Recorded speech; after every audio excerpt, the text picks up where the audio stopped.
Hello po sa inyo, magandang araw, gabi, or anumang oras sa inyo, no? Kung kailan ito makarating sa inyo po. This is timeless and this is a reading for relationships, for pag-ibig, love life. Ganon, tignan natin kung ano mga messages and energies surrounding you, no? Pagdating sa usaping pag-ibig, usaping relationship, no? So, tignan natin kung ano mga makukuha nating energies and mensahe dito. Twin flames, your passion ignites. Wow, napakaganda, hindi ba? Kasi baka, no?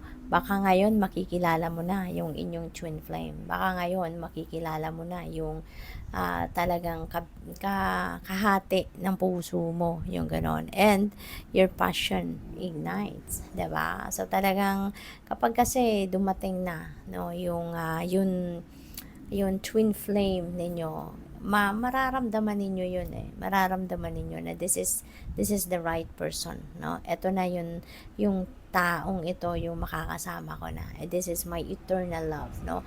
Ramdam ninyo yon kasi magiging magaan, 'di ba? Magiging magaan ang inyong pakiramdam, may instant romantic connection kayo na mararamdaman. As in talagang ramdam ninyo na this is si Mr. Right na or this is na si Miss Right, no? Or po pwede, no, na baka ang iba sa inyo sa ngayon, talagang yung kasama ninyo, masasabi nyo nang siya na yung inyong twin flame, no? Pwedeng ganun. Baka na-meet nyo na yung person na ito. Baka sa ngayon, nagliligawan na kayo. Or baka sa ngayon, ito na yung person mo. Siya na, yung kasama mo sa buhay sa ngayon. Pwedeng ganun din ang ganap.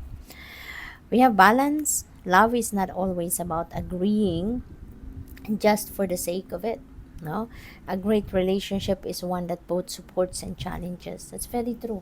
Kasi wala namang yung pag-ibig, 'di ba? Yung pagmamahal, walang kumbaga walang sasarap lang sa ganda lang ng sitwasyon, no? Nang yung lagi lang kayong nagmamahalan, yung lagi lang kayong masaya, doon lang yun. Hindi eh, 'di ba? There is balance to it, no? Maging hindi man masaya, may mga pagsubok man na pinagdadaanan, 'di ba? You are going to stand by your loved one, hindi ba? Hindi pwedeng kasama mo lang, mahal mo lang yung tao kapag masaya kayo. Hindi lang kapag meron lang kayong makukuha sa iyong person, doon lang kayo magpapakita ng pagmamahal, hindi ba? Kaya dapat kahit ano man ang sitwasyon, kung talagang mahal mo ang tao, ano man ang sitwasyon niya, ano man ang sitwasyon ninyong dalawa, 'di ba? Yung pagmamahal dapat hindi nagfe-fade, 'di ba? Dapat laging buhay. Dapat ano man ang sitwasyon, masaya man kayo, in love man kayo or hindi, 'di ba? Kasi minsan may time na nagkakaaway din, may time na nagkakagalit din, 'di ba? So, ano man ang inyong sitwasyon, no, when you love the person, mas papairalin ninyo talaga yung support, yung pag-ibig mo sa person mo. So, hindi ibig sabihin na nagkaaway kayo, may hindi kayo pinagkaintindihan, tatalikuran mo na, 'di ba, yung person mo. So, we have sexual union. Honor the place in one another where you are one eternal soul. For there, you will find true bliss. Ayan. So, baka kailangan ninyo ngayon ng intimacy. Baka ito yung kulang, no? For some of you, baka ito yung hindi ninyo nabibigay ngayon sa person ninyo. Baka hindi ninyo nabibigyan ng quality time, no? Yung person ninyo. Kaya, kailangan na tignan ninyo, i-examine ninyo din yung sitwasyon ninyo sa inyong relasyon, Kasi, 'di ba, mas magandang aware tayo, 'di ba, sa pangangailangan ng bawat isa. Dapat pag nagmamahal tayo, aware tayo sa kung ano ang makakapagpasaya sa person natin, 'di ba? Makakapagpasaya sa sarili mo. So dapat alam mo 'yon, So tignan natin kung ano pa ang mga messages na makukuha natin for you.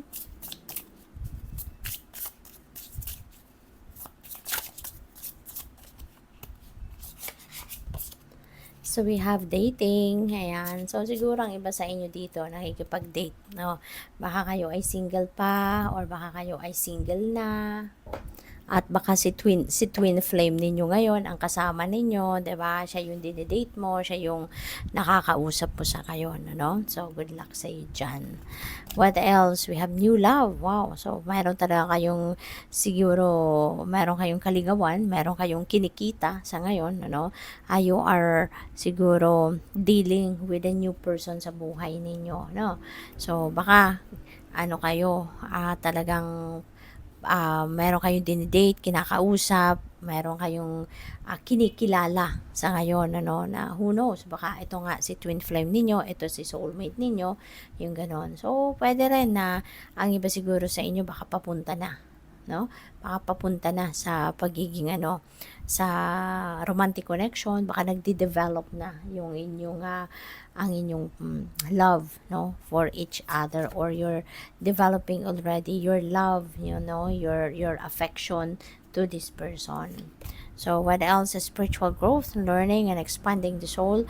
So, feeling ko, no, kung sino man itong taong ito na you're dealing with sa ngayon, baka meron kayong magandang connection na nabubuo between the two of you. Kasi po pwedeng very supportive din ito sa'yo. No? Baka nakikita mo dito na na supportive ito sa iyo in any kind, no, na ano man ang mga pinag-uusapan ninyo sa buhay, ano man yung mga dinidiscuss ninyo between the two of you na about sa buhay ninyo. So siguro maramdam, no, ninyo rito yung support ng taong ito. Baka nararamdaman mo yung concern niya sa iyo, 'di ba? Yung parang siguro nararamdaman mo na itong taong ito could be someone na handang damayan ka, no, sa kahit ano man ang inyong sitwasyon sa buhay. Pwede rin na hindi lang yung level of connection ninyo, hindi lang yung love, hindi lang yung pagmamahalan, hindi lang pag-ibig, kundi more than that, no? Pwedeng ramdam mo na beyond love, no, ang pwedeng i-offer ng taong ito sa iyo na support, na concern sa iyo, no? So yan ang pipick up ko diyan. So, what else? We have obstacles. Ayan. So, pwedeng merong mga obstacles dito that may arise, you know. Pwedeng meron ditong pwedeng magkaroon dito ng mga complications, no, sa mga pag-uusap ninyong dalawa. Kasi pwede na mayroon ding mga maiisip kayo rito or mapag-uusapan kayo rito that hindi ninyo rin mapagkakaintindihan, no? Kasi 'di ba, lahat naman talaga tayo may mga differences, hindi naman perfect, no? Ang bawat relasyon, walang perfectong relasyon, walang perpektong bagay or sitwasyon. There will always be something dito na parang kukurot sa'yo kasi hindi lahat ng pag-uusapan ninyo mag-agree kayo sa bawat isa, hindi ba? So, baka yung magiging obstacle dito sa inyo is baka mayroong major area of life na pwedeng hindi kayo on the same page. But, pag nagmamahalan ang dalawang tao, you can come up with a compromise, 'di ba? Kasi kung lamang yung pagmamahal, lamang yung affection na nararamdaman ninyo, and if you feel na kung ano yung hindi ninyo na pagkakasunduan, no? Kung alam naman ninyong pwede pang maayos yun, pwedeng mapag-usapan, pwedeng hindi mo na pakialaman, 'di ba? Pwedeng hindi mo na pakialaman or pwedeng hindi niya na pakialaman kung nasa side mo yung medyo hindi niya maintindihan, 'di ba? Yung walang na lang pakialamanan, respeto na lang. Kunyari kung yan ay mga beliefs, no? Mga paniniwala, 'di ba? Hindi naman lahat ng pinaniniwalaan mo ay yun din ang pinaniniwalaan ng person mo, 'di ba? At hindi din lahat ng pinaniniwalaan ng person mo ay pinaniniwalaan mo din. So, pwedeng mga ganong sitwasyon, no? So, sometimes, compromise na lang, 'di ba? Kung lamang ang pagmamahal, lamang ang pag-iintindi, 'di ba? Kisa doon sa kung ano man ang hindi ninyo na pagkakasunduan, then respeto na lang para sa bawat isa or sa kung sino man ang merong paniniwalang hindi nag-agree ang isa. 'Di ba? So, may mga ganon ding sitwasyon. So, nasa sa inyong pag-uusap yon. Nasa pagdadala ninyo ng ano, ng samahan ninyong dalawa. Kung ano, ikaw lang din naman ang tanging makakaalam niyan, makakapag-desisyon niyan. Kung kaya, no, na palagpasin or kaya na intindihin na lang, 'di ba? Or hindi. So, tanging desisyon ninyo 'yon. So, what else? We have short term, quick fling, endings, time. So, ang iba sa inyo, baka ito yung ito yung pupwedeng sitwasyon. Diba? Baka ang iba, dito, kasi feeling ko dito there is someone that is serious, no? Pupwedeng ikaw yung seryoso sa taong ito, or pupwedeng yung taong that you are dealing with sa ngayon is serious of you, no? So, pupwedeng ganon, pero this could be something else, no? This could be someone else. Baka meron ditong hindi lang isa siguro ang nanliligaw sa'yo, no? Or kung hindi lang isa yung nililigawan mo, ang kaso, baka yung person na to that you are dealing with dito na isa pang siguro pinagpipilian ninyo, hindi ba? Baka ang gusto lang naman ito, fling-fling lang, walang kaseryosohan. So, pwedeng ganun din ang sitwasyon dito ng iba, no? Kaya, nasa sa inyo na yun, no? Kayo na ang tanging magdidesisyon yan kung ano yung dapat or kung ano yung kung sino rito yung kailangan ninyong pagbigyan ng oras, panahon at atensyon. Kasi baka, 'di ba? Etong taong ito, hindi rin naman to seryoso. Gusto lang nito yung quick fling lang, gusto lang nito ng fun, 'di ba? Walang commitment. So, nasa sa inyo na 'yan if okay lang sa inyo 'yon, no? Mag-ano lang kayo, magsasayang lang kayo ng oras. Kung baga sa taong ito.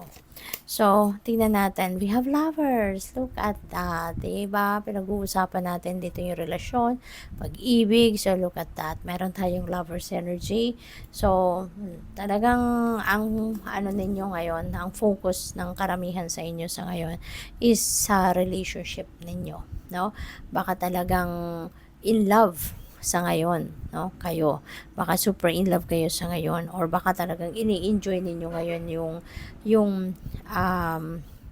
ini-enjoy ninyo ngayon yung inyong relationships, or yung kung nasa stage nga kayo ng ligawan, you know, so siguro ngayon mas ini-enjoy ninyo ito, no, na nagpapaligaw kayo, or meron nandiligaw sa inyo, or baka meron kayo nililigawan, yung ganon. So, pwedeng ang iba sa inyo dito seryoso talaga, no? Pwedeng seryosong papasok sa love and romantic relationship sa ngayon, or kung nasa relationship na kayo, baka seryoso na kayong i-level up na ang inyong relasyon, no? Baka meron pag-uusap na dito ng proposal, baka meron na naghahanda na mag-propose, meron ng magpapakasal, no?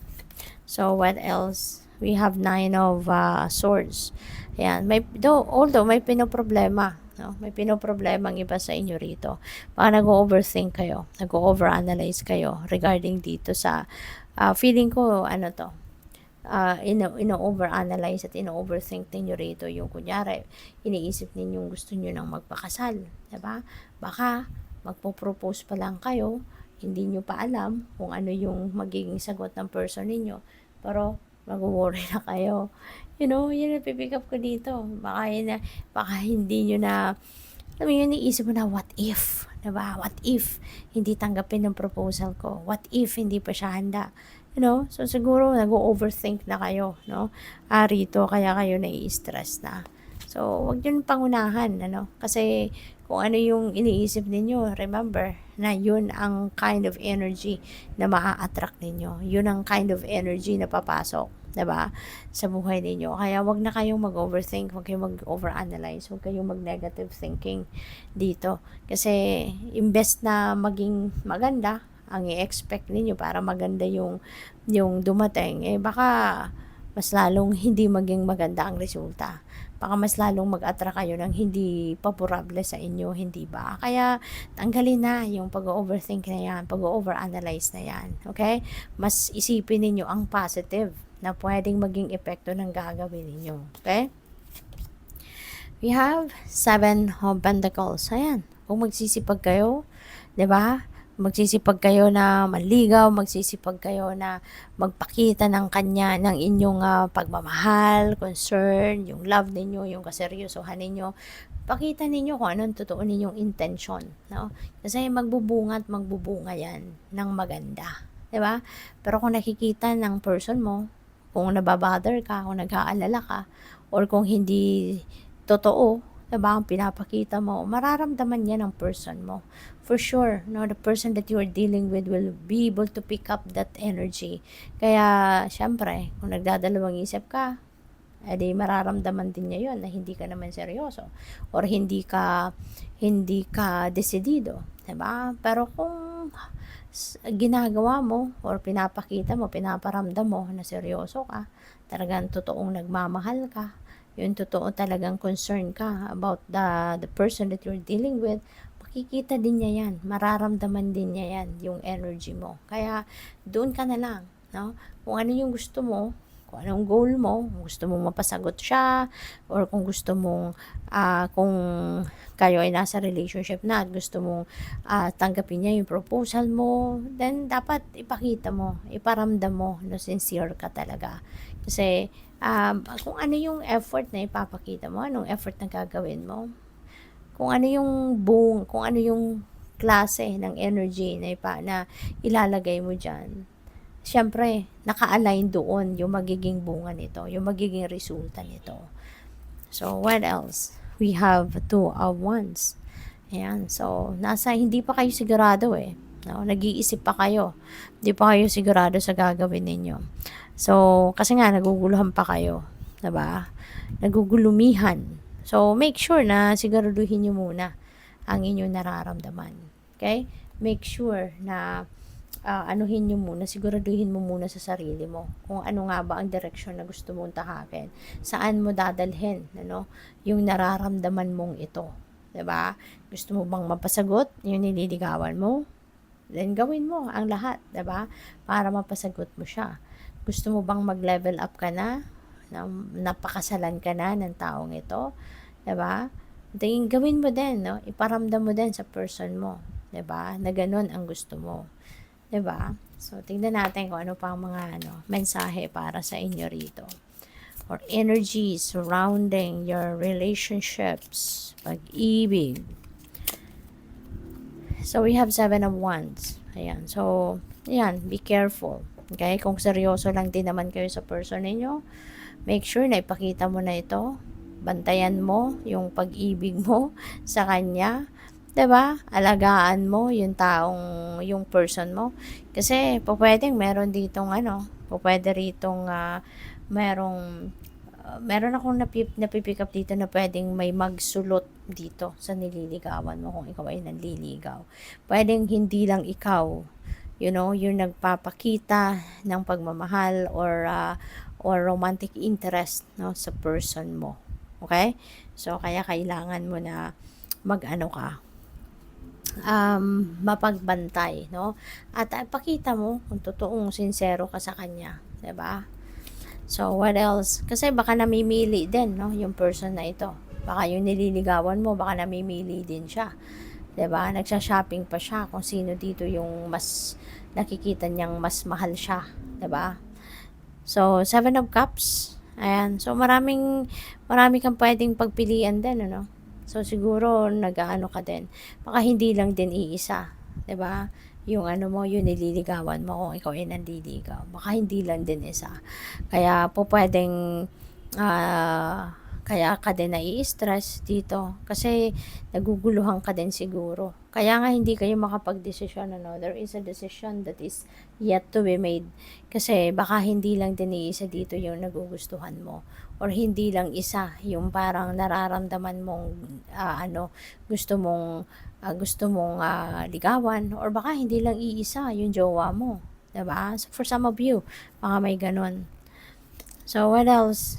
We have the Hanged Man. Ayan. So maybe para mawala yung kalituhan mo, mawala yung confusion mo dito, why not take a breather? Why not take a step back, no, from this situation? Ano ka muna, magbakasyon, or pwedeng yung isip mo lang pagbakasyonin mo, pag-isipan mong mabuti, no? Kanino ka ba seryoso? Sino ba dito yung gustong-gusto mo talaga? Sino ba yung gusto mong makasama sa buhay? 'Di ba? Anong klaseng tao ba ang gusto mong makasama? Saan ka ba magiging masaya or kanino ka ba magiging masaya? So, pag-isipan mong mabuti. Kasi yung mga ganitong klaseng sitwasyon, 'di ba? Sa relasyon, 'di ba? Pag nagpakasal ka na, aba, hindi madaling makipag-anal, 'di ba? Hindi madaling makipag-divorce. Kaya totoo yung kasabihan ano na ano yung pag-ibig hindi yung pag-aasawa parang kaning mainit, no, na kapag napasok ka iluluwa mo. Mahirap. Hindi basta-basta. Kaya kailangan bago ka pumasok sa sitwasyon, pag-isipan mo muna mabuti. Siguraduhin mo na para hindi ka na magsasayang ng oras, ng panahon and energy sa taong mali pala, 'di ba? Yun sa taong hindi naman pala talaga ang dapat na nakasama mo or hindi pala yun dapat na pinakasalan mo, 'di ba? Yung gano'n. Isa pa, naku, napakamahal magpaaral, 'di ba? Napakamahal mag-divorce kaya importante din na talagang pag-iisipan mong mabuti. So we have Queen of Pentacles. Ayan. So it feels like to me na meron ditong someone no na very supportive of you, no? Meron ditong someone na siguro nanay ninyo, no, mother figure ninyong tinuturing, no, na siyang nag-a-advise sa'yo. Maaaring siya yung makakatulong sa'yo or siya yung hingian mo ng tulong, no, na magpa-advise ka, hanap ka ng perspective ng iba, makinig ka sa mga advices ng nanay because mothers know best, 'di ba? So, yun, para ma-advisean ka, mabigyan ka man lang ng points to ponder, para magkaroon ng linaw ang inyong isipan. Okay? So, good luck. Thank you for watching. Love and light. Namaste.